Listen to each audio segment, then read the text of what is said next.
بسم اللہ الرحمن الرحیم۔ السلام علیکم۔ رات کا تیسرا پہر تھا۔ باہر مکمل خاموشی تھی، جیسے پوری دنیا سو چکی ہو۔ بس ایک کمرے میں ہلکی ہلکی سسکیاں گونج رہی تھیں۔ میں اپنے بیٹے کی چرپائی کے کنارے بیٹھی تھی۔ اس کی سانسیں بھاری ہو رہی تھیں۔ ہاتھ میں اس کا ٹھنڈا پڑتا ہوا ہاتھ تھا اور میری پلکوں سے آنسو خاموشی سے گرتے جا رہے تھے۔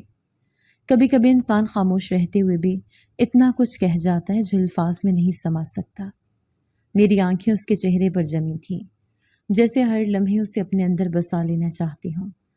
اس کا چہرہ زرد تھا، آنکھیں بند تھیں، لیکن پیشانی پر ہلکی سی شکن تھی۔ شاید درد ابھی بھی کہیں باقی تھا۔ بیٹا اٹھ جا، ایک بار آنکھ کھول کر اماں کو دیکھ لے۔ میرے لبوں سے نکلا جیسے خود کو دلاسا دے رہی ہوں، مگر وہ ویسے ہی بے خبر پڑا رہا۔ میں بہت تھک چکی تھی، جسم نہیں حوصلہ تھک چکا تھا۔ سوچ سوچ کر دماغ بوجھل ہو چکا تھا۔ دن رات ہسپتال، دوائیاں، ڈاکٹروں کی باتیں، اور پھر وہ ایک ہی جملہ جو بار بار کانوں میں گونجتا تھا، اگر 15 دن کے اندر آپریشن نہ ہوا تو کچھ بھی ہو سکتا ہے۔ 15 دن، اور یہ دن آہستہ آہستہ کم ہو رہے تھے۔ میں نے اپنی گود میں رکھے بیٹے کی طرف دیکھا۔ وہ میری ساری دنیا تھا، اور اب جیسے یہ دنیا میرے ہاتھوں سے پھسل رہی تھی۔ کیا ماں ہونا ہی سب سے بڑا امتحان ہے؟ میں نے آہستہ سے سرگوشی کی۔ جب تک وہ دنیا میں تھا میرا شوہر، تب زندگی کچھ اور تھی۔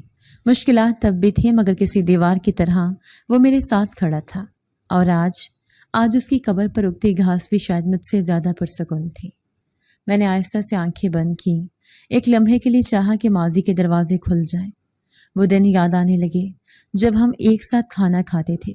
بچوں کی ہنسی گھر بھر دیتی تھی، اور میرا شوہر ہنستے ہوئے کہتا، تو دنیا کی سب سے بہادر عورت ہے۔ وہ بہادری شاید اسی دن مر گئی تھی جس دن وہ دنیا سے گیا۔ شوہر کے جانے کے بعد سب بدل گیا۔ ذمہ داریاں میری گود میں آن گریں، اتنی بھاری کہ کبھی کبھی خود سے نفرت ہونے لگتی، مگر نفرت کا وقت کہاں۔ میں نے وہی کام جاری رکھا جو ماں کے ساتھ بچپن میں سیکھا تھا، مردوں کو غسل دینا۔ لوگوں کو یہ بات عجیب لگتی تھی، کچھ منہ پر کچھ اور، پیٹھ پیچھے کچھ اور کہتے تھے، مگر مجھے فرق نہیں پڑتا تھا۔ میرا مقصد صاف تھا، بچوں کو عزت سے پالنا۔ اگرچہ خود اکثر بھوکی سوتی، مگر بچوں کے لیے کبھی کچھ کم نہ ہونے دیا۔ بیٹے کی بیماری کا پتہ چلا تو زمین پاؤں سے نکل گئی۔ پہلے تو لگا معمولی بخار ہے، مگر جب دل کا معائنہ ہوا تو ڈاکٹر نے جیسے میرے سینے پر ہتھوڑا مارا۔ اس کے دل میں کئی سوراخ ہیں، فوری آپریشن کی ضرورت ہے۔ کتنا خرچ آئے گا ڈاکٹر صاحب؟ تقریباً 10 لاکھ۔ 10 لاکھ؟ وہ بھی صرف 15 دن میں؟ میں ہنس پڑی تھی، ایک ایسی ہنسی جو درد سے نکلی تھی، جیسے کسی نے میری روح نوچ لیا ہو۔ ڈاکٹر صاحب، میں تو مردوں کو غسل دیتی ہوں۔ 10 لاکھ؟ انہوں نے افسوس سے میری طرف دیکھا تھا، مگر ان کے پاس بھی کوئی معجزہ نہیں تھا۔ اس دن سے میں لوگوں کے قدموں میں جا پڑی، مسجد، محلہ، پرانے جاننے والے، جس سے امید تھی، دامن پھیلا دیا۔ کچھ نے 5,000 دیے، کسی نے 1,000، اور کچھ نے تو منہ موڑ لیا۔ اللہ آسانی دے بہن، ہمارے بھی حالات خراب ہیں۔ یہ جملہ اتنا سنا کہ اب دل ہی سن ہو گیا۔ اب صرف رات باقی رہ گئی تھی، ایک ایسی رات جس میں صرف اندھیرے تھے۔ میری دعائیں، میری آنکھوں کے آنسو، اور میرا بچہ، سب اس اندھیرے میں گم تھے۔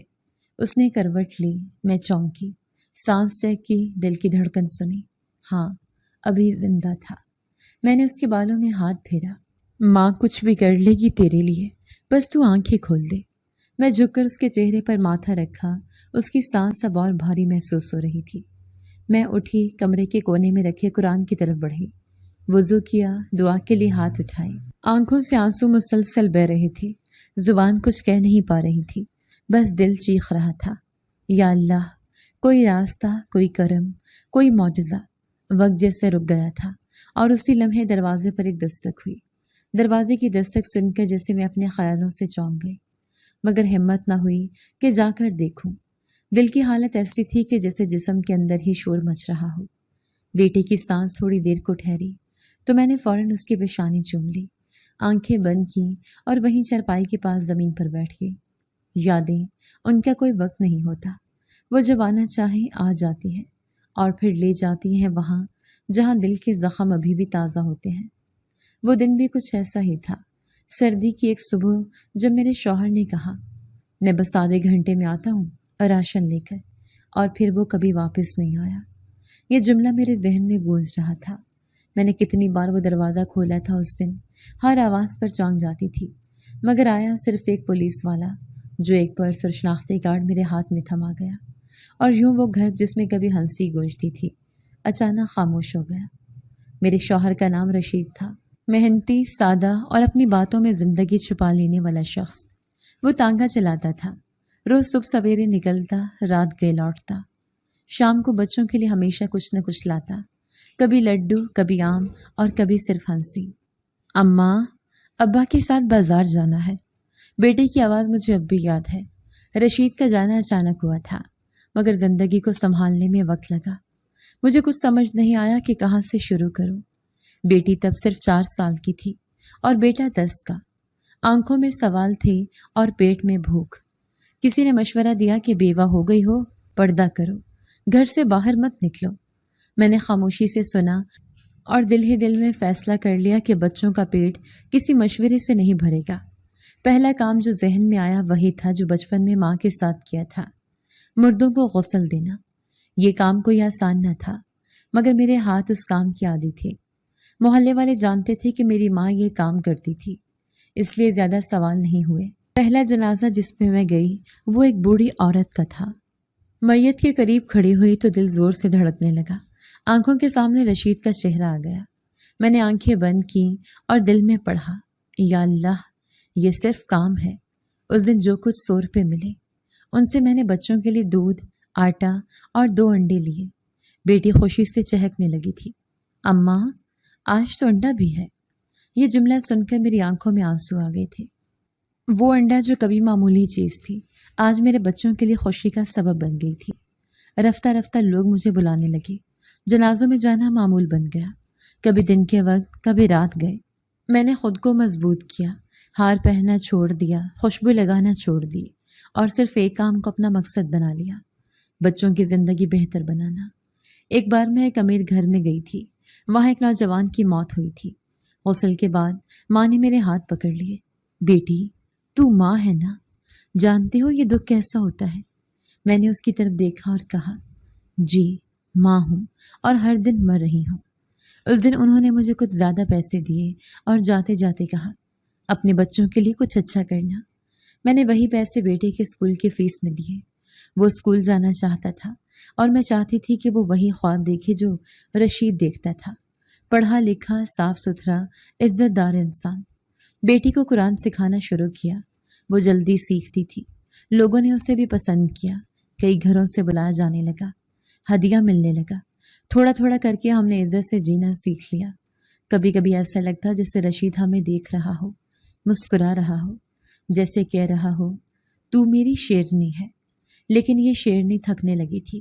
دن رات کے کام، جنازے، لوگوں کی نظریں، باتیں، سوال، سب کچھ سہ لیا صرف اس امید میں کہ ایک دن میرے بچے کامیاب ہوں گے۔ ایک دن بیٹے نے کہا، اماں، میں بڑا ہو کر ڈاکٹر بنوں گا۔ میں نے اس کے سر پر ہاتھ رکھا، تو بنے گا، ضرور بنے گا، مگر قسمت نے شاید کچھ اور لکھا تھا۔ وہ جو بڑا ہو کر دوسروں کا علاج کرنا چاہتا تھا، خود ہی دل کا مریض نکل آیا، اور اب میں یہاں بیٹھی تھی، اسی کی چرپائی کے پاس، جیسے زندگی نے پھر سے وہی آزمائش دہرا دی ہو۔ رشید چلا گیا، اب میرا بیٹا۔ میں نے آنکھیں میچ لیں، کمرے میں خاموشی تھی، مگر میرے اندر ایک جنگ جاری تھی۔ باہر ٹھنڈی ہوا چل رہی تھی اور اندر ماضی کے سائے۔ اسپتال کی راہداری میں خاموشی تھی، بس قدموں کی چاپ، سسکیوں کی آوازیں اور کبھی کبھار نرسوں کا تیز گزرنا۔ میں ایک بینچ پر بیٹھی تھی، بیٹے کا فائل میرے ہاتھ میں تھا۔ ڈاکٹر کی باتیں ابھی تک کانوں میں گونج رہی تھیں۔ آپ کے بیٹے کے دل میں 4 سوراخ ہیں، یہ پیچیدہ کیس ہے، اگر 15 دن کے اندر آپریشن نہ ہوا تو پھر۔ میں نے درمیان میں ہی اس کا ہاتھ روک لیا تھا۔ پھر کیا ڈاکٹر صاحب؟ اس نے میری آنکھوں میں دیکھا، پھر نظریں چرا لیں۔ پھر شاید ہم کچھ نہ کر سکیں۔ وہ لمحہ جیسے وقت تھم گیا تھا۔ میں نے فائل کو سینے سے لگایا اور بیٹے کی طرف دیکھا، جو بیڈ پر لیٹا سانس لے رہا تھا، جیسے ہر سانس اس کے لیے جنگ ہو۔ اس دن میں نے فیصلہ کیا کہ اب جو بھی کرنا ہے انہیں 15 دنوں میں کرنا ہے۔ میں گھر واپس گئی، بیٹی کو پاس بٹھایا اور کہا، بیٹا، اماں کچھ دن بہت مصروف ہو گئی، تم نے بھائی کا خیال رکھنا ہے۔ وہ خاموشی سے سر ہلا کر کچن کی طرف چلی گئی۔ میں نے اگلی صبح سب سے پہلے مسجد کے امام صاحب سے بات کی۔ ان کے سامنے فائل رکھی، ساری رپورٹس، ایک ایک تصویر۔ انہوں نے ٹھنڈی سانس لی۔ بہن، بیماری تو واقعی سنگین ہے۔ میں لوگوں سے اپیل کرواتا ہوں، جمعے کے خطبے میں ذکر کروں گا۔ میں نے شکر ادا کیا اور نکل آئی۔ راستے میں چند جاننے والے دکانداروں کے پاس گئی۔ کسی نے 50 روپے دیے، کسی نے 100۔ بہن، اللہ آسانی دے، ہم خود بڑی مشکل میں ہیں آج کل۔ میں ہنسی، وہ ہنسی جو دکھ چھپانے کے لیے نکالی جاتی ہے۔ دوسرے دن ایک پوش علاقے کی مسجد میں گئی۔ مولوی صاحب سے بہت منت سماجت کی۔ انہوں نے کہا، ہماری مسجد میں فنڈ صرف مسجد کے کام کے لیے ہوتا ہے۔ میں نے کہا، بچہ مر جائے گا صاحب، اللہ کی رضا ہے، دعا کریں۔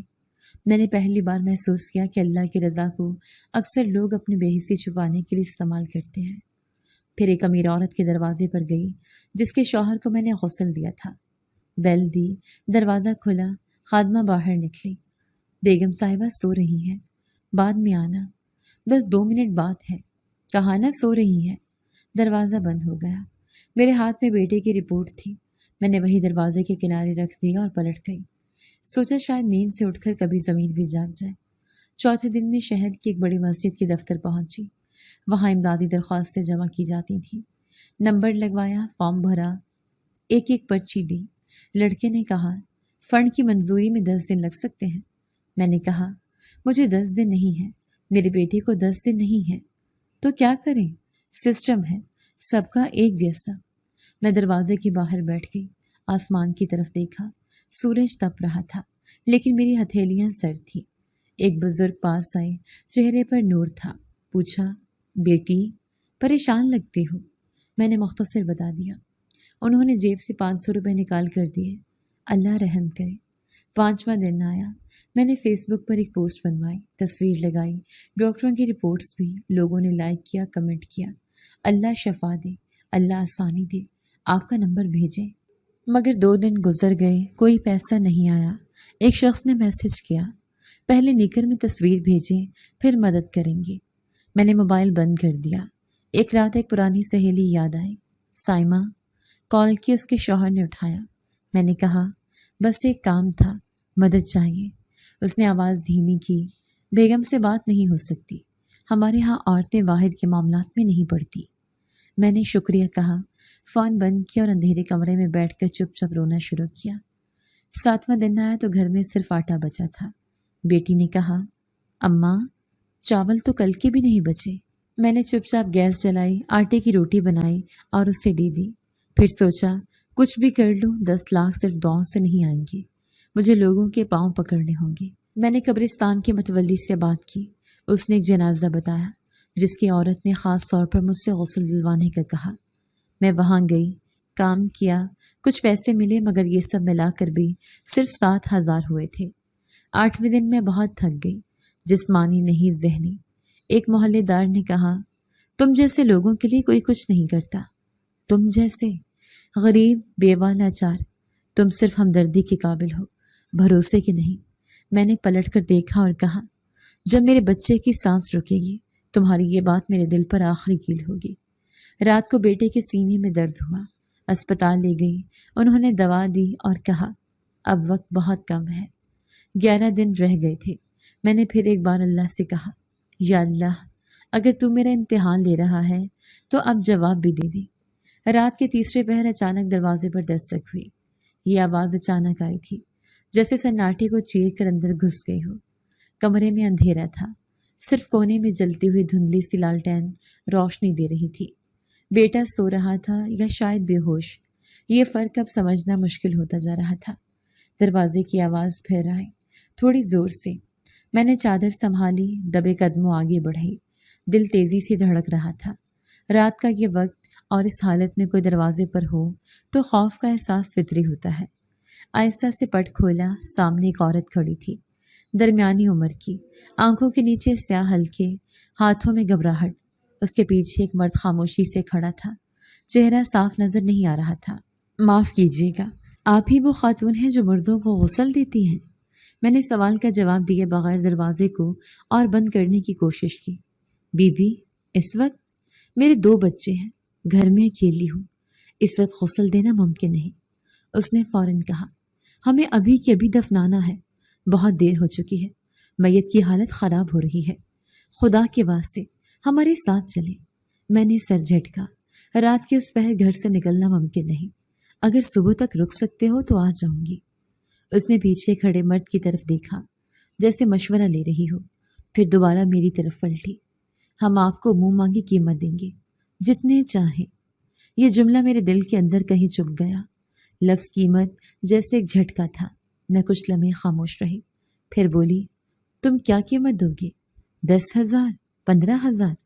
عورت نے لمحے بھر کا توقف کیا، پھر آہستہ سے کہا، 10 لاکھ۔ میں سن کر ساکت رہ گئی۔ دروازہ کھلے کا کھلا رہ گیا۔ اس وقت جب میرے بیٹے کی جان کے لیے میں 1 روپیہ مانگ رہی تھی، کوئی عورت غسل کے بدلے اتنی بڑی رقم کی پیشکش کر رہی تھی۔ 10 لاکھ؟ میری آواز دھیمی ہو گئی۔ کس کام کے لیے؟ بس غسل دینا ہے، جیسا آپ ہمیشہ دیتی ہیں، بس فرق اتنا ہے کہ ہمیں ابھی کے ابھی دفنانا ہے، حالات خراب ہیں۔ میرے ذہن میں سوالوں کا طوفان تھا۔ ایسے کون لوگ ہوتے ہیں جو ایک غسل کے بدلے اتنی رقم دیتے ہیں؟ کوئی اور کام تو نہیں؟ مگر ان کے چہروں سے کوئی خاص بات ظاہر نہیں ہو رہی تھی۔ کیا میت کوئی عام شخصیت ہے؟ عورت نے صرف اتنا کہا، بس ہماری مجبوری ہے، ہم آپ سے وعدہ کرتے ہیں آپ کو نقصان نہیں ہوگا۔ میں نے پیچھے مڑ کر کمرے میں جھانکا۔ بیٹے کی سانسیں اب بھی بھاری تھیں۔ میں نے دل ہی دل میں ایک فیصلہ کیا، تالا لگایا، چادر لپیٹی اور خاموشی سے ان کے ساتھ چل پڑی۔ گاڑی باہر کھڑی تھی، سادہ سی سفید کار۔ میں نے دروازہ کھولا، بیٹھتے ہی پوچھا، آپ واقعی 10 لاکھ دیں گے؟ عورت نے اس بات میں سر ہلایا، اس سے زیادہ بھی دیں گے اگر آپ ہمارا کام آسانی سے کریں۔ میں نے رخ پھیر کر کھڑکی سے باہر دیکھنا شروع کر دیا۔ سڑکیں سنسان تھیں، شہر گہری نیند میں ڈوبا ہوا تھا۔ گاڑی آگے بڑھتی جا رہی تھی، میں خاموش تھی، دل میں بے چینی تھی، مگر ایک خیال مسلسل گردش کر رہا تھا۔ اگر یہ لوگ جھوٹ نہ بول رہے ہوں تو، اگر واقعی یہ رقم مل جائے تو۔ مجھے بس یہ سوچنا تھا کہ بیٹے کو زندگی مل سکتی ہے، اس کی سانسیں بچ سکتی ہے۔ 15 منٹ کے سفر کے بعد گاڑی ایک پرانے علاقے میں رکی۔ گلی سنسان تھی، کہیں کوئی روشنی نہیں تھی۔ گھر چھوٹا سا تھا، پرانا سا، لیکن دروازہ کھلا ہوا تھا۔ عورت نے نیچے اترتے ہوئے کہا، آئیے، میت اندر ہے، غسل کا انتظام ہم نے کیا ہوا ہے۔ میں اندر داخل ہوئی، حال خالی تھا، نہ کوئی رشتہ دار، نہ کوئی شور۔ ایسا لگ رہا تھا جیسے یہ موت نہیں، خاموشی میں لپٹا ہوا کوئی راز ہو۔ میں رک گئی، پلٹ کر پوچھا، کیا واقعی میت اندر ہے؟ گھر تو سنسان لگ رہا ہے۔ عورت نے مسکرا کر کہا، جی، اندر ہے، میرے شوہر باہر کچھ انتظامات کر رہے ہیں، میں آپ کو کمرے میں لے چلتی ہوں۔ میں پیچھے پیچھے کمرے تک گئی۔ دروازہ کھلا، بستر پر سفید چادر میں لپٹی میت۔ یہی ہے، آپ غسل شروع کریں، میں باہر ہوں۔ اس نے دروازہ بند کیا اور باہر چلی گئی۔ میں نے میت کا چہرہ دوبارہ غور سے دیکھا، نرم، خاموش، بے آواز، جیسے ابھی پلک جھپکے گی اور اٹھ بیٹھے گی۔ جسم میں نہ کوئی زخم، نہ کوئی نلاہٹ۔ چہرہ اتنا پرسکون تھا کہ مجھے اپنے کام پر شک ہونے لگا۔ پانی گرم تھا، خوشبو اچھی تھی، کفن بھی نیا، سب کچھ بے داغ۔ ایسے غسل کے انتظامات کم ہی دیکھنے کو ملتے تھے۔ میں حیران تھی، مگر خود کو سمجھا رہی تھی کہ ہر میت ایک جیسی نہیں ہوتی۔ کمرے میں خاموشی ابھی تک ویسے ہی تھی، لیکن اب اس خاموشی میں ایک الگ طرح کی گونج شامل ہو گئی۔ میں نے میت کے چہرے کو پھر سے دیکھا اور دل میں کچھ کھٹکنے لگا۔ چہرہ سفید تھا، پرسکون، جیسے نیند میں ہو۔ آنکھوں کے گرد کوئی نلاہٹ نہیں تھی، ہونٹوں پر نہ خشکی، نہ جمی ہوئی لکیر۔ جسم میں وہ جمود بھی نہیں تھا جو عام میتوں میں ہوتا ہے۔ میں نے تولیہ نچوڑتے ہوئے خود سے کہا، یہ مری ہوئی لگتی ہی نہیں۔ پانی دھیرے دھیرے جسم پر بہتا رہا اور میں کام میں لگی رہی، مگر ہاتھ بار بار رکنے لگے۔ کبھی پیشانی کو چھو کر چیک کرتی، کبھی انگلیوں کی حرکت دیکھتی۔ میں نے چادر درست کی، میت کا پاؤں سیدھا کیا تو وہاں ہلکی سی گرمی محسوس ہوئی۔ اس وقت ذہن میں ایک اور سوال آیا، کیا یہ واقعی میت ہے؟ کبھی کبھی جسم دیر سے ٹھنڈا ہوتا ہے، ہو سکتا ہے یہی ہو۔ میں نے خود کو سمجھایا۔ غسل مکمل ہونے کے بعد میں نے کپڑے بدلوائے، چہرے پر چادر ڈالی اور پرسکون ہو کر دروازہ کھول دیا۔ وہ عورت باہر کھڑی تھی، ہاتھ میں لفافہ لیے، جیسے پہلے سے انتظار میں ہو۔ آپ کا کام مکمل ہو گیا؟ ہاں، سب کچھ ویسا ہی کیا جیسا کیا جانا چاہیے تھا، میں نے مختصر جواب دیا۔ اس نے ہاتھ آگے بڑھایا۔ یہ رقم رکھے، 10 لاکھ، اور اگر آپ ہمارا ایک اور کام کر دیں تو 2 لاکھ مزید ملیں گے۔ میں نے اس کی آنکھوں میں جھانکا، وہ ٹھنڈی تھی لیکن ان میں ایک جھبک بھی نہیں تھی۔ کیا کام ہے اب؟ میں نے لفافہ لیے بغیر پوچھا۔ اس نے پرس سے ایک چھوٹا سا تعویذ نکالا، باریک کاغذ میں لپٹا ہوا، ہاتھ میں پکڑا، پھر آہستگی سے بولی، یہ تعویذ میت کے کفن کے اندر رکھنا ہے، سینے کے قریب، اور چند الفاظ پڑھنے ہیں جو میں ابھی بتاتی ہوں۔ میں پیچھے ہٹ گئی، جیسے کچھ گرم چیز کو چھو لیا ہو۔ یہ کیسا تعویذ ہے؟ تم نے کہا تھا صرف غسل دینا ہے، اور آپ نے دیا۔ اب بس ایک رسم ہے، ہمارے خاندان کا معاملہ ہے، آپ کو صرف کلمات پڑھنے ہیں، جیسے دعا ہوتی ہے۔ دعا یا کچھ اور؟ اگر کچھ برا ہوتا تو کیا میں اپنے گھر میں کرواتی؟ اس کا سوال سادہ تھا، مگر میرے دل میں ایک جھٹکا سا لگا۔ میں نے دروازے سے باہر جھانکا، وہی مرد 2 لوگوں کے ساتھ کسی گلی کی طرف گیا تھا۔ دروازے کے باہر اب بھی ویرانی تھی، جیسے کوئی موت نہیں ہوئی، جیسے سب کچھ پہلے سے طے شدہ ہو۔ میں نے آہستہ سے کہا، تم لوگ کچھ چھپا رہے ہو، مجھے لگتا ہے کہ یہ میت مرنے والی نہیں تھی۔ وہ ایک پل کے لیے رکی، پھر بولی، یہ سوال اب میں نے نہیں رکھتے، آپ نے غسل دے دیا، اب ہمارا کام مکمل ہونے کو ہے، بس تعویذ رکھ دیں اور 2 جملے پڑھ لیں۔ کون سے جملے؟ اس نے جیب سے ایک پرچے نکالی، مجھ پر تھمائے۔ الفاظ عجیب تھے، نہ مکمل عربی نہ اردو، کچھ لفظ سنے ہوئے، کچھ اجنبی۔ یہ کیا ہے؟ کوئی شرعی دعا تو نہیں لگتی؟ ہمارے بزرگوں کی روایت ہے، آپ بس نیت کریں اور پڑھ لیں۔ میں نے تعویذ کی طرف دیکھا، پھر اس کاغذ کو ہاتھ میں لے لیا۔ دل کی دھڑکن تیز ہو گئی۔ اگر میں انکار کر دوں تو؟ اس نے ایک قدم پیچھے ہٹ کر کہا، یہ آپ کی مرضی ہے، لیکن اگر ہاں کہہ دیں تو آپ کے بیٹے کے علاج کے لیے باقی پیسے ابھی مل جائیں گے۔ اس نے 2 اور لفافے دکھائے اور کہا، 10 لاکھ یہ اور 2 لاکھ اور، مکمل رقم ابھی اسی وقت۔ میرے قدم جڑ سے ہل گئے، ذہن میں صرف ایک تصویر تھی، بیٹے کا زرد چہرہ، بھاری سانسیں، کمزور دھڑکن۔ وہ وقت یاد آ گیا جب ڈاکٹر نے کہا تھا، چند دن باقی ہیں، یہ رقم میرے بچے کو نئی سانس دے سکتی ہے۔ ہمیں بھی یہی امید ہے کہ سب اپنے انجام تک پہنچ جائیں۔ یہ جملہ ایسا تھا جس پر سوال اٹھنا چاہیے تھا، مگر میرے اندر خاموشی تھی۔ میں نے تعویذ ہاتھ میں لیا، وہ ہلکا تھا لیکن وزن جیسے اندر تک اتر گیا۔ مجھے کچھ وقت چاہیے۔ وقت نہیں ہے، شوہر آ گیا ہے، تدفین ابھی ہوگی، کفن باندھا جائے گا۔ اگر آپ نے رکھنا ہے تو ابھی رکھیں، نہیں رکھنا تو ابھی بتا دیں۔ میں نے دیوار کے ساتھ ٹیک لگا لی۔ کمرے میں ہلکی سی روشنی تھی، مگر وہ بھی اب گہری لگنے لگی تھی۔ تعویذ میرے ہاتھ میں تھا، پرچی میرے گھٹنوں پر، اور ضمیر میرے اندر شور مچا رہا تھا۔ میرا بیٹا، اس کی زندگی۔ وہ عورت خاموشی سے میرے سامنے بیٹھی تھی، جیسے جانتی ہو کہ اس وقت ایک ماں کا دل ٹوٹنے کے قریب ہے۔ میں نے ایک آخری بار میت کی طرف دیکھا، وہ اب بھی خاموش تھی، سوئی ہوئی لگ رہی تھی۔ میں نے خود سے پوچھا، کیا نیند کو بھی غسل دیا جاتا ہے؟ لیکن جواب کوئی نہ تھا۔ تعویذ میرے ہاتھ میں تھا، باریک کاغذ میں لپٹا ہوا، سادہ سا، لیکن جیسے جیسے میں اسے دیکھتی رہی، اس کی سادگی میرے لیے بوجھ بنتی گئی۔ میرے سامنے بیٹھنے والی عورت بدستور پرسکون تھی، جیسے اسے یقین ہو کہ میں انکار نہیں کر سکوں گی۔ میں نے پرچی پر لکھے کلمات دوبارہ پڑھے، ان میں کوئی عام دعا کا انداز نہیں تھا، الفاظ کا ترجمہ سمجھ نہیں آ رہا تھا، اور ان کے پیچھے کوئی مانوس برکت یا نور محسوس نہیں ہو رہا تھا۔ میں نے کاغذ اس کے سامنے رکھ دیا۔ میں یہ نہیں پڑھ سکتی۔ اس نے نظریں جھکائیں، پرچی کو واپس اٹھا کر طے کیا اور پرس میں رکھ لیا۔ سمجھ آ رہا ہے آپ گھبرا رہی ہیں، لیکن آپ ماں ہیں، ماں ہونے کا بوجھ سمجھتی ہوں، فیصلہ آپ کا ہے۔ میں نے اس کی بات کاٹ دی۔ ماں ہونے کا مطلب یہ نہیں کہ میں ہر حد پار کر لوں۔ میں نے بہت جنازے دیکھے ہیں، بہت میتوں کو غسل دیا ہے، کبھی کسی نے مجھ سے ایسے الفاظ نہیں کہلوائے، نہ کبھی تعویذ ہاتھ میں دیا۔ سب پہلی بار ہوتا ہے، وہ دھیرے سے بولی۔ پہلی بار تو میرا بیٹا بھی مر رہا ہے، کیا اس کے لیے بھی تمہاری تعویذ کی ضرورت ہے؟ اس بار وہ خاموش ہو گئی، کمرے میں کچھ لمحے جیسے منجمد ہو گئے۔ میں نے کھڑکی سے باہر جھانکا۔ گلی ابھی بھی خالی تھی، بس ایک پرانا درخت ہوا سے ہل رہا تھا۔ تم مجھے یہ سب کرنے کو کیوں کہہ رہی ہو؟ تعویذ صرف کفن میں چھپانا ہوتا تو خود بھی رکھ سکتی تھی۔ اس نے نظریں میری طرف کی، پھر آہستگی سے بولی، بعض چیزوں کا اثر تب ہوتا ہے جب وہ خاص ہاتھوں سے کی جائے۔ کچھ رسمیں، کچھ دعائیں، کچھ زبانی عمل، ان کے لیے مخصوص لوگ ہوتے ہیں، ان کا ہاتھ پاک ہے، اس لیے ہمیں آپ کی مدد چاہیے۔ پاک ہاتھ یا ضرورت مند ہاتھ؟ اس نے گہری سانس لی، پھر کہا، ہم کسی کا نقصان نہیں چاہتے، بس ایک ذاتی عمل ہے۔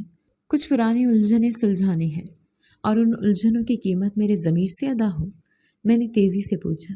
اس نے پرس کھولا، تعویذ نکالا، میرے سامنے رکھا۔ یہی آخری بات ہے، رکھ دیں، پڑھ لیں اور چلی جائیں، رقم آپ کی ہوگی۔ تم اتنے سکون سے کیسے کہہ رہی ہو؟ اگر یہ اتنا ہی معمولی کام ہے تو تم خود کیوں نہیں کر لیتی؟ وہ لمحہ بھر خاموش رہی، پھر آہستہ سے بولی، کیونکہ کچھ چیزیں خود نہیں کی جاتی، اور کچھ کام ایسے ہوتے ہیں جو مانگے نہیں جاتے، صرف سونپے جاتے ہیں۔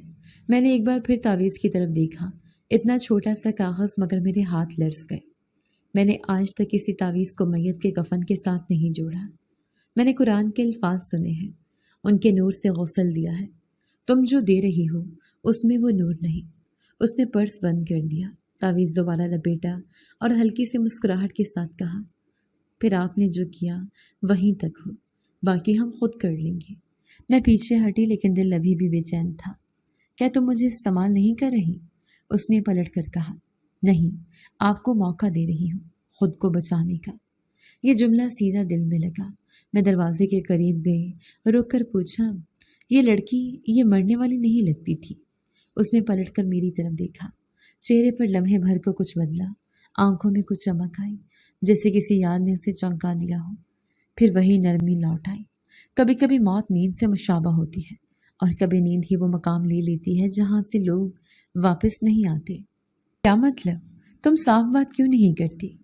آپ کو صاف بات سننا ہے یا پیسے لینا ہے؟ میں خاموش ہو گئی، دل میں جیسے طوفان رک گیا ہو۔ کبھی کبھی گناہ صرف کرنے والا مجرم نہیں ہوتا، بلکہ وہ بھی جو خاموش رہتا ہے۔ یہ کہتے ہوئے وہ دروازے سے باہر نکل گئی۔ میں کمرے میں اکیلی رہ گئی۔ تعویذ میز پر رکھ چھوڑا تھا، اور میرے دل کے اندر اس کا وزن اب بھی بڑھتا جا رہا تھا۔ کیا واقعی میرے ہاتھوں سے کسی اور کا انجام طے ہو سکتا ہے؟ کیا میں صرف غسل دینے والی تھی یا کچھ اور؟ میں نے کھڑکی سے باہر جھانکا، آسمان پر ہلکی سی روشنی پھیل رہی تھی۔ صبح ہو رہی تھی، لیکن میرے دل میں ابھی تک رات کا اندھیرا تھا۔ کمرے میں تعویذ اب بھی میز پر پڑا تھا، مگر اس کا وجود پوری فضا میں محسوس ہونے لگا تھا، جیسے وہ کاغذ نہیں، کوئی بھاری سانس ہو جو اندر اترنے سے انکار کر رہی ہو۔ دروازے پر ایک ہلکی سی دستک ہوئی۔ میں چونکی، وہی عورت دوبارہ اندر آئی، ہاتھ میں ایک چھوٹا سا لکڑی کا باکس، آنکھوں میں وہی خاموشی۔ اب وقت کم ہے، شوہر آ چکے ہیں، میت کو جلدی دفنایا جانا ہے۔ میں نے نظریں چرائیں، مگر وہ سامنے آ کر رک گئی۔ آپ جانتی ہیں، صرف 15 منٹ بچے ہیں۔ میں نے کچھ کہنے کے لیے منہ کھولا، لیکن آواز نہیں نکلی۔ اس نے میز کی طرف اشارہ کیا، بس تعویذ کو کفن کے اندر رکھ دیں، سینے کے قریب، اور وہ کلمات، وہ تو اب پڑھ چکے ہیں، ذہن میں محفوظ ہے۔ میں نے گردن جھٹکی۔ میں نے کچھ نہیں پڑھا، صرف دیکھا تھا۔ دیکھنا بھی پہلا قدم ہوتا ہے، اب صرف ادا کرنا باقی ہے۔ اس نے لکڑی کا باکس میرے ہاتھ میں تھمایا، پھر آہستگی سے بولی، یہ 2 لاکھ اس باکس میں ہے، باقی 10 لاکھ باہر گاڑی میں موجود ہے۔ سب کچھ آپ کا ہے، اگر ابھی فیصلہ کر لیں۔ میں نے باکس کھولا، نوٹ ترتیب سے رکھے تھے، نیا کاغذ، تازہ خوشبو۔ یہ سب کر کے تمہیں کیا ملے گا؟ جو بھی ملے وہ میرا معاملہ ہے، آپ کا کام صرف اتنا ہے کہ ایک رسم مکمل کریں۔ اگر میں انکار کر دوں تو ہمیں کوئی اور طریقہ دیکھنا پڑے گا، لیکن یہ موقع صرف آپ کے لیے ہے، اور یہ وقت صرف 15 منٹ کا ہے۔ میں نے آنکھیں بند کر لی، بیٹے کا چہرہ سامنے آ گیا، سانسیں رک رک کر چل رہی تھیں۔ ڈاکٹر کے وہ الفاظ یاد آئے، ہر دن قیمتی ہے، ہر سانس وقت سے لڑ رہی ہے، 15 دن باقی ہے۔ یہی جملہ میری سماعت میں بار بار بجنے لگا، اور اب یہاں 15 منٹ۔ کیا وقت ہمیشہ میری آزمائش ہی لے گا؟ میرے بیٹے کی جان واقعی بچ سکتی ہے ان پیسوں سے؟ اگر آپ وقت پر فیصلہ کریں تو بہت کچھ ممکن ہے۔ اسپتال والوں کو ایڈوانس چاہیے، آپریشن کی تاریخ طے ہو سکتی ہے، سب کچھ وقت پر ہو سکتا ہے۔ بس یہ تعویذ رکھ دیجیے۔ میں نے تعویذ اٹھایا، انگلیوں میں گھمایا۔ وہ اب بھی نرم تھا، لیکن اب اس میں ایک وزن محسوس ہونے لگا تھا، جیسے اندر کوئی خاموش راز چھپا ہو۔ تمہیں پورا یقین ہے کہ کوئی نقصان نہیں ہوگا؟ جو ہونا تھا وہ ہو چکا، اب بس مدد کریں گے سب کچھ مکمل ہو جائے۔ دروازے کے باہر مردوں کی آوازیں سنائی دینے لگیں، جیسے وہ تابوت کی تیاری کر رہے ہوں۔ میں نے لمحے بھر کو اپنے ہاتھ دیکھے۔ یہ وہی ہاتھ تھے جن سے میں نے سینکڑوں میتوں کو غسل دیا تھا، کلام پڑھا تھا، قرآن کی آیتوں سے روشنی مانگی تھی۔ آج یہ ہاتھ ایک تعویذ رکھنے سے کانپ رہے تھے۔ اگر کوئی پوچھے تو میں کیا کہوں گی؟ کسی کو کچھ پتہ نہیں چلے گا، صرف آپ، میں اور یہ خاموش کمرہ۔ میں نے پرچے کو دوبارہ پڑھنے کی کوشش کی۔ الفاظ دھندلے تھے مگر مفہوم واضح نہیں تھا۔ کوئی دعا نہیں تھی، کوئی شفا کی التجا نہیں تھی، صرف آوازیں تھیں، بے معنی، بے روح۔ باہر سے آواز آئی، تابوت تیار ہے۔ وہ عورت چونکی، پھر میری طرف پلٹی۔ بس چند لمحے باقی ہیں، اب فیصلہ آپ کے ہاتھ میں ہے۔ میں خاموش کھڑی رہی۔ ذہن میں ایک ہی منظر تھا، اسپتال کا کمرہ، بیٹے کے چہرے پر لگے آکسیجن ماسک، نرس کی آواز، اسے فوراً لے جائیں، دل کی دھڑکن کم ہو رہی ہے۔ میں نے چپ چاپ تعویذ اٹھایا، کفن کی طرف قدم بڑھائے، پھر رک گئی۔ تم جانتی ہو یہ خلاف شریعت ہے؟ آپ جانتی ہیں بیٹی کی موت کیسی ہوتی ہے؟ اس کے سوال میں کوئی طنز نہیں تھا، بس تلخ حقیقت تھی۔ میرے اندر ایک شور اٹھا، جیسے روح اور جسم کے بیچ لڑائی ہو رہی ہو۔ ایک طرف بیٹے کا مستقبل، دوسری طرف میرے ہاتھوں کا ایمان۔ گھڑی دیکھیے، صرف 5 منٹ رہ گئے تھے۔ یہ فیصلہ صرف آج کا نہیں ہوگا، پوری عمر ساتھ چلے گا، میں نے خود سے کہا۔ وہ عورت اب بھی سامنے کھڑی تھی، خاموش، جیسے جانتی ہو کہ میں کیا کرنے جا رہی ہوں، یا شاید وہ صرف انتظار کر رہی تھی کسی اور کے ضمیر کے ٹوٹنے کا۔ کمرے میں گہرا سناٹا پھیل چکا تھا، اور میں ابھی بھی درمیان کھڑی تھی، ایک تعویذ، ایک ضمیر اور ایک ماں کی خاموشی کے بیچ۔ دروازے کے باہر سے پھر آواز آئی، میت کو لے جانے کا وقت ہو گیا ہے۔ میری انگلیاں ابھی تک تعویذ کو پکڑے ہوئے تھیں، اندر ایک ہچکچاہٹ تھی، ایک رکاوٹ، لیکن وہ رکاوٹ اب کمزور پڑنے لگی تھی۔ اس عورت نے آہستہ سے کہا، بس رکھ دیجیے اور وہ کلمات پڑھ لیجیے، سب کچھ ختم ہو جائے گا۔ میں نے سر جھکایا، ہتھیلیوں کو دیکھا جیسے ان سے سوال کر رہی ہوں۔ دل بوجھل تھا، قدم سست، مگر کسی انجانے دھکے کی طرح میں چل پڑی۔ کفن کے کنارے کو تھوڑا ہٹایا، میت کا چہرہ اب بھی خاموش، سوئی ہوئی جیسا، ایسا لگ رہا تھا جیسے میں اسے جگا دوں گی۔ میں نے ہلکے ہاتھوں سے تعویذ میت کے منہ کے اندر رکھ دیا، ہونٹوں کے نیچے، جیسے وہ کوئی امانت ہو جو لوٹائی جا رہی ہو۔ پھر پرچی کھولی، الفاظ دیکھی، ذہن اب صاف تھا، شاید ضرورت کے سامنے ضمیر نے ہار مان لی تھی۔ میں نے آہستہ آواز میں وہی جملے دہرائے، ایک بار پھر دوبارہ۔ لفظ منہ سے نکلتے جا رہے تھے، لیکن روح جیسے سن ہو چکی تھی۔ تعویذ رکھ کر میں پیچھے ہٹی، دوپٹہ سیدھا کیا، آنکھیں بند کی، کچھ نہ سوچنے کی کوشش کی۔ وہ عورت کمرے کے دروازے پر کھڑی تھی، اور جیسے میں پیچھے ہٹی وہ اندر آئی، میت کے چہرے پر ایک آخری بار ہاتھ پھیرا، پھر پرسکون آواز میں بولی، کام مکمل ہو گیا۔ پھر اس نے دروازہ کھولا، باہر 2 مرد پہلے سے کھڑے تھے۔ وہ خاموشی سے اندر آئے، میت کو اٹھایا، کفن میں لپیٹا اور باہر لے گئے۔ میں کنارے کھڑی رہی، کسی پتھر کی طرح، نہ بولی نہ چلی، بس دروازے سے باہر جاتی میت کو دیکھتی رہی۔ صبح کی ہلکی ہلکی روشنی اب دروازے سے چھن کر اندر آ رہی تھی۔ باہر آسمان پر ایک بھیگی سی نلاہٹ ابھر رہی تھی، لیکن میرے اندر بھی ابھی اندھیرا تھا۔ اس عورت نے میرے ہاتھ میں رقم تھمائی، یہ آپ کا حق ہے۔ میں نے باکس پکڑا، کوئی خوشی نہیں تھی جس سے ہاتھ نے کچھ لیا ہو، لیکن دل نے نہیں مانا۔ گاڑی وہیں کھڑی تھی، میں چپ چاپ اس میں جا بیٹھی۔ واپسی کا سفر خاموشی سے گزرا، نہ کسی نے بات کی نہ میں نے۔ گھر کے باہر گاڑی رکی، میں دروازہ کھول کر اتری۔ بیٹی باہر بیٹھی تھی، آنکھوں میں نیند، چہرے پر پریشانی۔ اماں، بھائی نے رات 2 بار آنکھیں کھولی، کچھ کہنا چاہا پر بول نہیں پایا۔ میں جلدی اندر گئی، بیٹے کے پاس پہنچی، چہرے پر کچھ سکون تھا، لیکن سانس اب بھی بوجھل تھی۔ بیٹی نے پیچھے سے آہستہ کہا تھا نا اماں، اللہ سے مانگو۔ میں نے ہاتھ بیٹے کے سر پر رکھے، لیکن میری نظریں دراز کی طرف گئیں، جہاں وہ پیسے رکھے تھے۔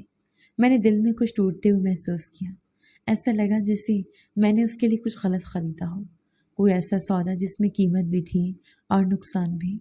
بیٹے کی سانس سننے کی کوشش کی، وہ اب بھی تھی لیکن مدھم۔ میں نے اس کی گال پر ہاتھ رکھا۔ اماں اب کچھ نہیں ہونے دیں گی، لیکن اندر سے ایک آواز آئی، جو ہونا تھا وہ تو ہو چکا ہے۔ صبح ہو چکی تھی، گلیوں میں زندگی واپس آ رہی تھی، پر میرے گھر کے اندر کچھ مر چکا تھا، شاید ضمیر، شاید یقین۔ میں نے کمرے کی کھڑکی کھولی، روشنی اندر آئی، لیکن میرے دل کی اندھیری کو چھو نہ سکی۔ کچن میں چولہا جلایا، پر کچھ پکایا نہیں گیا، ہاتھ کپ کپا رہے تھے۔ دوپہر تک ہر لمحہ بوجھ بن چکا تھا۔ ہر بار جب بیٹے کو دیکھتی، اس کے لیے جو کچھ کیا وہ میری آنکھوں کے سامنے آ جاتا۔ دوپہر کو وہ عورت ایک بار پھر دروازے پر آئی، ہاتھ میں سفید چادر، آنکھوں میں وہی پرانی خاموشی۔ دفن ہو گئی، سب کچھ مکمل ہو گیا۔ میں نے صرف سر ہلایا۔ آپ نے جو کیا اس کا بدلہ آپ کو ملے گا بہت جلد، یہ کہہ کر وہ چلی گئی، اور میں دروازے کے سامنے بیٹھ گئی، بالکل خاموش۔ کمرے میں بیٹے کی سانسیں اب بھی چل رہی تھیں، لیکن میں جانتی تھی میں کچھ کھو چکی ہوں، ایسا کچھ جو شاید کبھی واپس نہ آ سکے۔ دن جیسے معمول پر آ چکا تھا، مگر میرے دل کی حالت اب بھی ویسے ہی تھی۔ بیٹے کی حالت تھوڑی بہتر لگی، لیکن میرا اندر ابھی بھی بوجھ تلے دبا ہوا تھا۔ میں نے خود کو محفوظ رکھنے کی کوشش کی، روٹی پکائی، دوائی دی، بیٹی کو قرآن پڑھنے بٹھایا، لیکن ذہن بار بار ایک ہی طرف جاتا رہا۔ دوپہر کے وقت گلی میں شور سنائی دینے لگا، عورتوں کی آوازیں، بچوں کا رونا، مردوں کے قدموں کی بھاگ دوڑ۔ میں دروازے پر آئی تو دیکھا لوگ ایک ہی گھر کی طرف جا رہے ہیں، وہی پرانا سا گھر جہاں کچھ دن پہلے میں غسل دینے گئی تھی۔ میں نے بیٹی کو اندر رکھا اور چادر اوڑھ کر گلی کی طرف نکلی۔ لوگ دروازے کے باہر جمع تھے۔ کسی نے کہا 2 بچوں کی حالت خراب ہو گئی ہے، کسی نے آہستہ سے کہا مر گئے ہیں شاید دونوں۔ یہ سنتے میرے پیروں تلے زمین نکل گئی۔ وہی عورت، وہی پراسرار چہرہ جس نے مجھے تعویذ دیا تھا، اس کے دونوں بچے۔ میں بھیڑ کے درمیان سے اندر پہنچی۔ کمرے کے کونے میں وہ عورت دیوار سے لگی بیٹھی تھی، چہرہ زرد، بال بکھرے ہوئے، آنکھیں کھلی مگر پتھرائی ہوئی۔ ایک بزرگ عورت نے آہستہ سے کہا، رات سے دونوں بچوں کو بخار تھا، صبح تک سانسیں بند ہو گئی۔ میں کچھ بولنے ہی والی تھی کہ پیچھے سے کسی نے کہا، جس میت کو دفنایا گیا تھا وہ اس عورت کی بہن تھی۔ میں نے فوراً پلٹ کر دیکھا۔ کیا بہن؟ ہاں، اصل میں وہ عورت جسے دفنایا گیا، اسی کا خون اسی کی بہن تھی۔ میری سانس اٹک گئی۔ میں نے دوبارہ سوال کیا، اور وہ مرد جو ساتھ تھا؟ ایک عورت بولی، وہ اس کا شوہر نہیں بہنوئی تھا۔ اس بار میرے پیروں تلے میں لڑکھڑاہٹ آ گئی۔ دیوار کا سہارا لیا، اب جوڑ جوڑ کر سمجھ آ رہا تھا۔ تعویذ، عجیب کلمات، میت کا پرسکون چہرہ، اور اب 2 بچوں کی موت، یہ سب محض اتفاق نہیں تھا۔ کسی نے کہا، لوگ کہہ رہے ہیں اس عورت نے اپنی بہن پر عمل کرایا، تعویذ دیا، کچھ اور بھی کروایا تاکہ بہن ختم ہو جائے اور یہ خود اس کے شوہر کے ساتھ رہ سکے۔ میں نے سنا، لیکن دل سن کر بھی یقین نہیں کر پا رہا تھا۔ ایک پڑوسی عورت نے قریب آ کر کہا، بہن تم ہی گئی تھی نا غسل دینے؟ کچھ عجیب لگا تھا۔ میں نے بمشکل سر ہلایا۔ میت نیند میں لگ رہی تھی، کوئی علامت نہیں تھی۔ ایک اور عورت نے بڑبڑاتے ہوئے کہا، کبھی سنا ہے کہ میت کا رنگ ویسا ہی رہے، نہ بدن ساخت نہ نلاہٹ؟ اور پھر اگلے ہی دن 2 بچوں کی موت۔ مجھے یوں لگنے لگا جیسے میں کسی تماشے کا کردار تھی اور سارا مجمع مجھے دیکھ رہا تھا۔ میں وہاں سے نکلی، جلدی سے گھر پہنچی، دروازہ بند کیا اور سانس لینے کی کوشش کی۔ بیٹی نے سوال کیا، اماں سب ٹھیک ہے؟ میں نے سر پر ہاتھ رکھا، نہیں بیٹا، کچھ بھی ٹھیک نہیں۔ میں کمرے میں جا کر بیٹھ گئی، ہاتھ کانپ رہے تھے، دل میں وہ منظر تازہ ہونے لگا جب میں نے تعویذ رکھا تھا، وہ لمحہ جب ضمیر بولا تھا پر میں نے نہیں سنا۔ اب سمجھ آ رہا تھا کہ وہ عورت میرے ہاتھ کیوں استعمال کرنا چاہتی تھی۔ میت کی زبان بند کرنی تھی، تعویذ منہ میں رکھوا کر وہ چاہتی تھی کہ بہن کا جسم قبر میں جائے، لیکن روح کسی اور شکنجے میں جکڑی جائے۔ مجھے وہ جملہ یاد آیا، کچھ رسمیں مخصوص ہاتھوں سے کروائی جاتی ہیں۔ ہاں، وہ ہاتھ میرے تھے جو بوجھ سے لرز رہے تھے۔ پھر یاد آیا، یہ 2 لاکھ اور 10 لاکھ گاڑی میں، کیا وہ رقم میرے بیٹے کی زندگی تھی یا کسی اور کی موت کی قیمت؟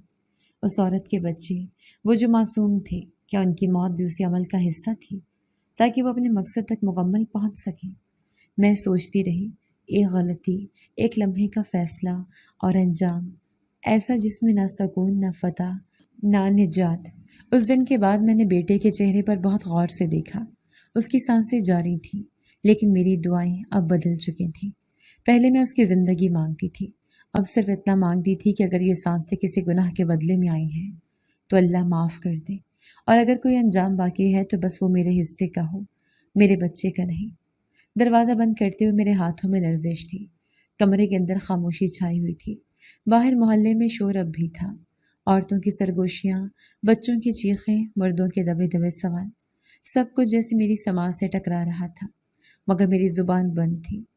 بیٹھک میں وہی سفید لفافہ میز پر رکھا تھا، کھلا ہوا، نوٹ کچھ باہر سے نکلے ہوئے۔ میں نے اسے ہاتھ میں اٹھایا، تولیہ لایا، لپیٹ کر دراز میں رکھ دیا۔ صبح کا سورج کھڑکی سے اندر جھانک رہا تھا، لیکن میرے دل کے اندر اب بھی رات جیسا اندھیرا تھا۔ بیٹا بستر پر لیٹا تھا، چہرہ زرد، آنکھیں بند، سانسیں بھاری۔ میں اس کے سرہانے بیٹھی تھی، خاموشی سے اس کے چہرے کو دیکھ رہی تھی، جیسے ہر لمحہ محفوظ کرنا چاہتی ہوں۔ بیٹی کمرے کے کونے میں دبکی بیٹھی تھی۔ وہ رات کی سب منظر سمجھ چکی تھی، لیکن الفاظ اس کی زبان تک نہیں آتے تھے۔ شاید اس کے دل میں بھی وہی خوف پل رہا تھا جو میرے اندر تھا، کہ کچھ غلط ہونے والا ہے۔ اچانک بیٹی کا جسم ہلا، سینہ زور سے اٹھا اور نیچے گرا۔ میں گھبرا کر اٹھی۔ بیٹا، کیا ہوا؟ اس نے آنکھیں کھولنے کی کوشش کی، لبوں کو حرکت دی، لیکن کچھ بول نہ پایا۔ ایک ہلکی سی آواز نکلی، جیسے کسی نے سانس روک لی ہو۔ میں نے جلدی سے اسے بازو سے تھاما۔ زنیا، پانی لا جلدی۔ بیٹی بھاگ کر گئی اور میں بیٹے کی نبض چیک کرنے لگی۔ دھڑکن بے ترتیب تھی، جیسے وقت اس کے سینے میں الٹی گنتی گن رہا ہو۔ میں نے چادر لپیٹی، جلدی سے بیٹے کو کندھے پر سہارا دیا۔ باہر نکلتے ہی میں نے رکشہ روکا۔ بیٹی میرے ساتھ لپٹی ہوئی تھی، ڈری ڈری، لرزتی ہوئی۔ اسپتال لے جاؤ بھائی، جلدی، میں نے رکشے والی سے کہا۔ اس نے میری حالت دیکھی اور کچھ کہے بغیر گاڑی تیز کر دی۔ راستے بھر میں بیٹے کے ماتھے پر پانی ڈالتی رہی، کلمہ دہراتی رہی، یا اللہ میری ایک دعا سن لے، میں نے جو کیا اس کا بوجھ بھی اٹھا لوں گی، بس میری اولاد کو بچا لے۔ اسپتال پہنچ کر میں نے اسے جلدی اندر منتقل کرایا۔ نرسیں آگے بڑھیں، ڈاکٹر بلایا گیا، ایمرجنسی روم کا دروازہ بند ہو گیا۔ میں دروازے کے باہر کھڑی کانپتی رہی اور بیٹی میرے کپڑوں سے چمٹی رہی۔ اماں، کچھ نہیں ہوگا نا؟ بھائی ٹھیک ہو جائے گا نا؟ میں نے کچھ جواب نہ دیا، دل میں خالی پن بڑھتا جا رہا تھا۔ کچھ دیر بعد ایک نرس باہر نکلی۔ ڈاکٹر آپ کو اندر بلاتے ہیں۔ میں اندر گئی۔ بیٹا آکسیجن پر تھا، اس کے سینے پر کئی تار لگے ہوئے تھے، چہرہ زرد سے بھی زرد ہو چکا تھا۔ ڈاکٹر نے کہا آپریشن کے لیے اجازت دینی ہوگی، لیکن وقت بہت کم ہے۔ پیسے؟ میرے پاس کچھ رقم ہے۔ میں نے جلدی سے لفافہ نکالا۔ ڈاکٹر نے دیکھا، آپریشن تو ہو سکتا ہے مگر حالت بہت نازک ہے، ہمیں فوری اجازت چاہیے۔ میں نے دستخط کیے، بیٹے کے ماتھے کو چوما اور پھر وہ اندر لے جایا گیا۔ بیٹی اور میں بینچ پر بیٹھ گئے۔ میں نے آنکھیں بند کی اور ہاتھ اٹھائے۔ یا اللہ، تو سب جانتا ہے، میرا گناہ بھی، میری نیت بھی۔ اب اگر کچھ ہو سکتا ہے تو کر دے۔ میں تیری بندی ہوں، ماں ہوں، کمزور ہوں، بس ایک سانس بچا لے۔ ہر گھنٹہ صدیوں جیسا لگنے لگا۔ اسپتال کی دیواریں میرے گرد گرتی محسوس ہوئی، آنکھیں مسلسل دروازے پر لگی تھیں۔ اچانک اندر سے ہلکی ہلکی دوڑنے کی آوازیں آئیں، نرسیں، ایک سینئر ڈاکٹر، مشینوں کی آواز، اور پھر اچانک دروازہ کھلا۔ ڈاکٹر باہر آیا، آنکھیں جھکی ہوئی تھیں۔ ہم نے پوری کوشش کی، لیکن میرے کانوں میں گونج ہوا، جیسے کسی نے میرے دل پر پتھر مارا ہو۔ میں بے اختیار دروازے کی طرف بڑھی، بیٹی پیچھے پیچھے، اور وہ منظر، بیٹا خاموش، آنکھیں بند، آکسیجن کی نالی ہٹا دی گئی تھی۔ میں ایک دم بیٹھ گئی، ہاتھ کپ کپا رہے تھے۔ بیٹی میرے ساتھ لپٹ گئی اور میری آنکھوں سے ایک بھی آنسو نہ نکلا، جیسے اندر کچھ ٹوٹا ہو لیکن آواز نہ آئی ہو۔ ڈاکٹر نے ہلکے لہجے میں کہا، آپ کچھ وقت گزار سکتی ہیں، پھر ہمیں لے جانا ہوگا۔ میں نے بیٹے کی طرف دیکھا، اس کے ہاتھ تھامے اور صرف اتنا کہا، میں آئی تھی تجھے بچانے اور خالی لوٹی ہوں۔ کمرے کی خاموشی میں میری سانسیں بھی بے ترتیب ہو گئیں۔ شام تک اسپتال کی کاغذی مراحل مکمل ہوئے۔ میں نے بیٹے کو خود کفن کے لیے تیار کروایا، وہی سفید کفن جسے کئی بار دوسرے بچوں پر لپیٹا تھا، آج میری گود کا ٹکڑا اس میں جا رہا تھا۔ بیٹی چپ تھی اور میں اب صبر نہیں، خاموشی بن چکی تھی۔ محلے میں جنازہ آیا، سب آئے، تعزیت کی، کندھا دیا، لیکن کسی کو معلوم نہ تھا کہ میرے کندھے پر صرف بیٹے کا بوجھ نہیں تھا، ایک گناہ اور ایک سودا، ایک پچھتاوا بھی تھا۔ دفناتے وقت جب قبر پر مٹی ڈالی گئی، میں نے آخری بار بیٹے کے چہرے پر نظر ڈالی۔ پرسکون تھا، ویسا ہی جیسا وہ ہمیشہ سوتا تھا، لیکن میری دعاؤں میں صرف اب ایک سوال رہ گیا تھا۔ جنازے کے بعد محلے والے آہستہ آہستہ واپس چلے گئے۔ کچھ عورتیں افسوس کرنے آئیں، کسی نے تعزیت کی، کسی نے تسلی دی، پر کوئی نہیں جانتا تھا کہ میرے اندر کیا طوفان پل رہا ہے۔ بیٹی میرے پاس بیٹھی رہی، اس کے ہاتھ میری گود میں تھے۔ وہ کچھ بولتی نہیں تھی، لیکن بار بار میری طرف دیکھتی، جیسے کہنا چاہتی ہو، اماں آپ کی آنکھوں میں کچھ ٹوٹا ہے۔ رات گہری ہونے لگی، میں نے بیٹے کے بستر کو دیکھا جو اب خالی تھا۔ تکیے کی شکنیں ویسے ہی تھیں جیسے وہ ابھی ابھی اٹھا ہو۔ میں نے تکیہ سیدھا کیا، چادر تہہ کی، لیکن میری انگلیاں بار بار کپ کپ آ جاتی تھیں۔ پھر میں دراز کے پاس گئی، وہی دراز جس میں وہ رقم رکھی تھی۔ لفافہ باہر نکالا، میز پر رکھا، کھولا نہیں، بس ہاتھ رکھ کر بیٹھ گئی۔ میں نے یہ پیسے اس کی زندگی کے لیے لیے تھے، اور اب یہ کس کام کے؟ بیٹی نے میرے گھٹنے سے سر ٹکایا۔ بھائی بہت اچھا تھا نا ماں؟ میں نے آہستہ سے سر ہلایا۔ ہاں بہت بہت اچھا، لیکن اندر سے دل نے چیخ کر کہا، اور میں کیسی ماں نکلی؟ کمرے میں خاموشی پھیل گئی۔ دیوار پر لٹکی گھڑی کی ٹک ٹک سنائی دے رہی تھی، جو اب دل کی دھڑکن جیسی محسوس ہو رہی تھی۔ رات کا ایک پہر گزر چکا تھا۔ میں نے دوبارہ جے نماز نکالی، دوپٹہ اوڑھا، بیٹی چپ چاپ ایک کونے میں بیٹھی دیکھتی رہی۔ میں نے سجدہ کیا، سر زمین پر رکھا۔ دل کی حالت ایسی تھی جیسے زمین اس سے بھی قبول نہیں کر رہی۔ یا اللہ، تو جانتا ہے میں نے کیا کیا؟ میں نے ایک تعویذ رکھا، میں نے وہ کلمات پڑھے، میں نے کسی کی بہن کی زبان بند کی، اور صرف اس لیے کہ میرا بیٹا بچ جائے۔ لیکن کیا میں نے خود ہی اس کی موت خرید لی؟ کیا میں نے اپنا بچہ اپنی گود سے خود نکالا؟ میں صرف ایک ماں تھی، کمزور، بے بس، لیکن کیا کمزوری میں سجدے میں ہی روتی رہی۔ دل کی حالت الفاظ سے بیان نہیں ہو رہی تھی۔ روح جیسے خود سے الگ ہو کر دیکھ رہی ہو کہ میں کیا بن چکی ہوں۔ بیٹی قریب آئی، میرے کندھے پر ہاتھ رکھا۔ اماں آپ نماز پڑھ رہی ہیں یا رو رہی ہیں؟ میں نے سر اٹھایا، اس کے چہرے پر آنسو تھے۔ اماں بھائی واپس آ جائے گا؟ اس نے سوال کیا۔ میں نے اسے گلے لگا لیا۔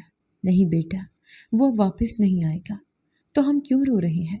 کیونکہ کچھ باتیں ایسی ہوتی ہیں جن کا جواب صرف اللہ دیتا ہے، اور ہمیں اس سے معافی مانگنی ہوتی ہے۔ رات کے اس سناٹے میں میں نے تعویذ نکالا، پرچی دیکھی جس پر وہ کلمات لکھے تھے، وہی بے جان الفاظ جو میں نے اس رات دہرائے تھے۔ میں نے وہ پرچی پھاڑی، ٹکڑے کیے، ایک ایک کر کے جلائے، پھر وہ تعویذ بھی جسے کبھی ہاتھ لگاتے ہوئے میں لرز گئی تھی، اب خود اپنے ہاتھوں سے راکھ کر دیا۔ بیٹی یہ سب دیکھتی رہی۔ یہ کیا جلا رہی اماں؟ ایک غلطی جو اب کبھی واپس نہیں آئے گی۔ صبح کی روشنی کھڑکی سے اندر آنے لگی، پرندے بولنے لگے جیسے دنیا اپنے معمول کی رفتار پر لوٹ رہی ہے، مگر میرے اندر وقت وہیں رکا ہوا تھا جہاں میرے بیٹے نے آخری سانس لی تھی۔ میں نے گھر کے تمام کونے صاف کیے، بیٹے کے کپڑے ایک اور صندوق میں رکھے، اور اس کے بستر پر جا کر بیٹھ گئی۔ گناہ کا جواز بن سکتی ہے؟ تو گیا بیٹا، میں نے سب کچھ کر لیا، لیکن پھر بھی تجھے نہ بچا سکی۔ پتا ہے میں نے وہ تعویذ تیرے لیے نہیں، تیرے حق میں رکھا تھا، پر اب سوچتی ہوں میں نے تیرے نصیب کے آگے ہاتھ پھیلا دیا، اور وہ ہاتھ خالی ہی رہے۔ دروازے پر کسی نے دستک دی، ایک پڑوسن آئی۔ باجی، نماز جنازے میں لوگ کہہ رہے تھے کہ اس عورت کے بچوں کی موت بھی کچھ عجیب تھی۔ میں نے نظر جھکائی۔ ہاں، کچھ موتیں ایسی ہوتی ہیں جو صرف موت نہیں ہوتی، نشانیاں ہوتی ہیں۔ آپ کو کچھ پتہ ہے کیا؟ میں صرف اتنا جانتی ہوں کہ گناہ کبھی خالی نہیں ہوتا، اور کبھی معافی دیر سے مانگی جاتی ہے۔ اس نے افسوس سے سر ہلایا اور چلی گئی۔ میں واپس سجدے میں گئی، وہی خاموشی، وہی خالی پن، لیکن اس بار دل میں صرف ایک سوال نہیں، ایک حقیقت تھی۔ میں نے دعا کو بیچا اور بدلہ سانسوں میں آیا۔ تو بتا مولا، کیا واقعی ماں کی دعا کی بھی کوئی قیمت ہوتی ہے؟ کمرے میں خاموشی تھی، پر اس سوال کی گونج شاید ساری زندگی میرے ساتھ رہے گی۔ جی تو دوستو، کیسی لگی آپ کو ہماری آج کی کہانی؟ اپنی رائے کا اظہار ہمارے کمنٹس باکس میں ضرور کیجیے گا، اور اگر آپ کو ہماری ویڈیو پسند آئی ہے تو کر لیجیے ہمارے چینل کو سبسکرائب، ویڈیو کو لائک اور بیل آئیکن لازمی پریس کر لیجیے، تاکہ ہر نئی آنے والی ویڈیو کا نوٹیفیکیشن آپ کو بر وقت موصول ہو سکے۔ ملتے ہیں ایسی ہی ایک سبق آموز کہانی کے ساتھ۔ تب تک کے لیے اللہ نگہبان۔